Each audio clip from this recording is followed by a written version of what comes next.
आपण बुझिबा दरकार अस्तित्व रे विवाह बोली किसी जिनिस नाही।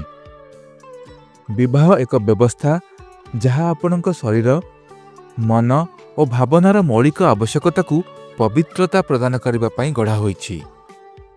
विवाह को देखिबार आवश्यकता नहीं, केवल एई तीनोटी जिनिस प्रति ध्यान दियंतु। शरीर मन और भावनारे आपण एपरी संपर्क को केते चाहुछंती। जदि आवश्यकता अति प्रबल तेबे से व्यवस्था रे प्रवेश करंती, जदि आवश्यकता प्रबल नुहे तेबे निवृत्त रुहंती।